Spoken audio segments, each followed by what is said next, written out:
Gonefal, bonjour. Bonjour.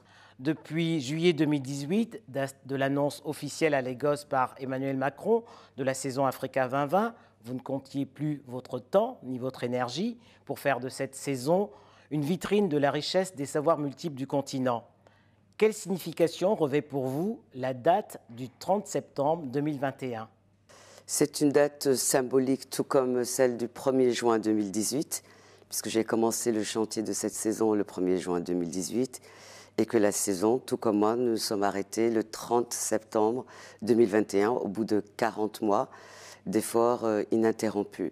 C'est un symbole parce que c'est une page qui se tourne dans ma vie personnelle et professionnelle, mais c'est aussi un nouveau chapitre qui va s'ouvrir, pas seulement par rapport à la saison, mais par rapport à un courant, un mouvement panafricain de penseurs, de créateurs, d'activistes qui, en fait, depuis des décennies, on peut dire même des siècles, impactent et inspirent des communautés sur tous les continents. Donc la saison Africa 2020 est une sorte de momentum, mais ça part d'un héritage et ça a aussi vocation à passer le relais aux générations futures.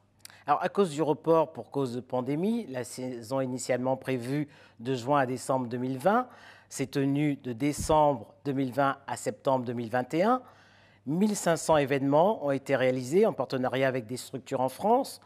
Le regard de la France sur l'Afrique, ce continent qui a toujours été dépeint avec condescendance, a-t-il évolué selon vous? Et si oui, comment l'avez-vous perçu? Je pense qu'il va falloir du temps pour mesurer l'impact de cette saison dans tous les secteurs, que ce soit au niveau des comportements, au niveau des mentalités, au niveau aussi des pratiques professionnelles. Ça n'a pas été facile. J'ai fait preuve de beaucoup de pédagogie et de compassion vis-à-vis de mes interlocuteurs qui avaient du mal à comprendre qu'il ne s'agissait pas d'une saison où il fallait célébrer l'Afrique, mais d'une saison où il fallait avoir l'humilité et l'intelligence d'écouter, de regarder et de comprendre comment la société civile du continent africain abordait ce 21e siècle à travers 13 grands enjeux. Donc je pense que ça va prendre du temps. Deux choses vous tenez particulièrement à cœur dans cette saison, ce sont les Focus Femmes, il y en a eu 30, ainsi que les projets pédagogiques, il y en a eu 300 si je ne m'abuse. Quelles leçons vous avez tirées de ces échanges et est-ce que le désir d'Afrique a-t-il été suscité ? Alors les Focus Femmes, ça me semblait important. De toute façon, tous les opérateurs africains, puisqu'il y en a plus de 489 qui ont porté des projets en partant justement de ces questions de société, sont déjà dans une dynamique où il y a une forte attention justement aux équilibres, ne pas avoir trop d'hommes dans des projets. Mais je voulais justement, par rapport à cette population qui représente plus de la moitié d'un continent qui en compte plus d'1,3 milliard, qui est une sorte de sous-programme, donc d'où ce Focus Femmes dans les arts, les sciences et l'entrepreneuriat. Ça me semblait extrêmement important qu'on puisse entendre justement ces femmes qu'on ne voit pas souvent, qu'on n'entend pas souvent, et dédier ce volet à Olabisi Obafunke Silva, qui était une grande militante féministe nigériane.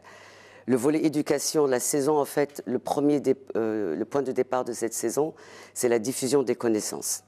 Et je voulais que cette saison, en fait, je l'ai conçue comme une plateforme collaborative de production, de diffusion, de savoir, d'idées et de pensée. Et c'est dans cet esprit qu'on est allé chercher le ministère de l'Éducation nationale, de la jeunesse et des sports en France pour ensemble mettre en place un dispositif pédagogique.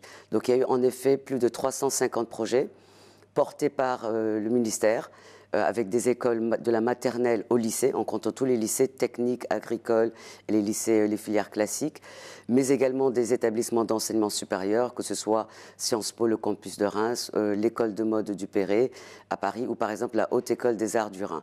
Et je pense que c'est véritablement à travers ce volet-là qu'on va voir sur le long terme ce que cette saison aura produit comme, on va dire, bascule d'a priori, de faire tomber des clichés et d'avoir une connaissance juste de ce continent par rapport à son histoire et par rapport à son vécu.